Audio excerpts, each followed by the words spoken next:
ఈ వీడియోలో దొండకాయ పచ్చడిని ఎలా చేసుకోవాలో చూద్దాము. ఫస్ట్ ప్యాన్లో ఒక 2 స్పూన్స్ పల్లీలను వేయించుకోవాలి.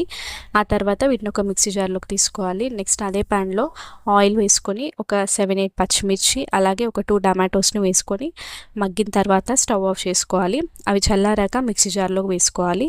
ఇందులోనే కొన్ని వెల్లుల్లి, చింతపండు అలాగే టేస్ట్కి తగ్గట్టు సాల్ట్ వేసుకొని మిక్సీ పట్టుకోవాలి. ఇప్పుడు ముందు ఫ్రై చేసుకున్న ప్యాన్లోనే కొద్దిగా ఆయిల్ వేసుకొని దొండకాయని ఇలా కట్ చేసి వేసుకోవాలి.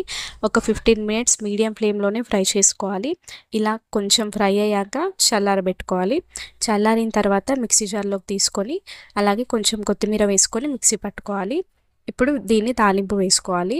ప్యాన్లో ఆయిల్ హీట్ చేసుకొని పోపు దినుసులు, ఎండుమిర్చి, వెల్లుల్లి, కరివేపాకు వేసుకోవాలి. నెక్స్ట్ గ్రైండ్ చేసుకున్న పచ్చడిని యాడ్ చేసుకొని ఒక 2 మినిట్స్ ఫ్రై చేసుకొని స్టవ్ ఆఫ్ చేసుకోవాలి. ఇంతే అండి, టేస్టీ దొండకాయ పచ్చడి రెడీ అయిపోయినట్టే. చాలా టేస్టీగా ఉంటుంది. ఇంకా రోట్లో చేసుకుంటే చాలా బాగుంటుంది. ఒకసారి ట్రై చేయండి.